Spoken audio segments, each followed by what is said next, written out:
తెలంగాణ రాజకీయాల్లో మరోసారి ఉప ఎన్నిక హాట్ టాపిక్ గా మారింది. రాష్ట్రంలో కొత్తగా ఏర్పడిన శాసనసభ కార్యాలయం ప్రారంభమై ఏడాదిన్నర కూడా కాకముందే రెండవ ఉప ఎన్నిక అనివార్యమైంది. ఈ సంవత్సరం ప్రారంభంలో కంటోన్మెంట్ నియోజకవర్గం ఎమ్మెల్యే లాస్యప్రియ దుర్మరణం చెందగా ఆ సీటుకు ఇటీవలే ఎన్నికలు పూర్తయ్యాయి. ఇప్పుడు జూబ్లీహిల్స్ నియోజకవర్గ ఎమ్మెల్యే మాగంటి గోపీనాథ్ అకాల మరణం నేపథ్యంలో అక్కడ కూడా ఓ ఉప ఎన్నిక నిర్వహించాల్సిన పరిస్థితి వచ్చింది. ఎంపీ ఎమ్మెల్యేలు అకాల మరణం చెందితే ఆ నియోజకవర్గంలో 6 నెలల్లోగా ఉప ఎన్నిక నిర్వహించాల్సిన నిబంధన ఉంది. దాని ప్రకారం చూస్తే ఈ ఏడాది చివర్లో జరిగే బీహార్ ఎన్నికలతో పాటే జూబ్లీహిల్స్ ఉప ఎన్నిక కూడా జరగవచ్చు.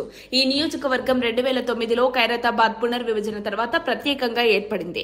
ఆ ఎన్నికల్లో కాంగ్రెస్ తరపున పి జనార్దన్ రెడ్డి కుమారుడు విష్ణువర్ధన్ రెడ్డి విజయం సాధించారు. అయితే 2014 నుంచి బీఆర్ఎస్ తరపున మాగంటి గోపీనాథ్ వరుసగా 2 సార్లు విజయం సాధిస్తూ తన ప్రభావాన్ని కొనసాగించారు. కాగా గత ఎన్నికల్లో విష్ణువర్ధన్ రెడ్డికి కాంగ్రెస్ టికెట్ రాకపోవడంతో ఆయన బీఆర్ఎస్ బాట పట్టారు. అదే సమయంలో కాంగ్రెస్ నుంచి భారత క్రికెట్ మాజీ కెప్టెన్ మొహమ్మద్ అజహరుద్దీన్ పోటీ చేసి మాగంటి చేతిలో ఓటమి పాలయ్యారు. 2014లో విష్ణు 3వ స్థానంలో నిలిచినా 2018లో భారీ ఓట్ల తేడాతో ఓడిపోయారు.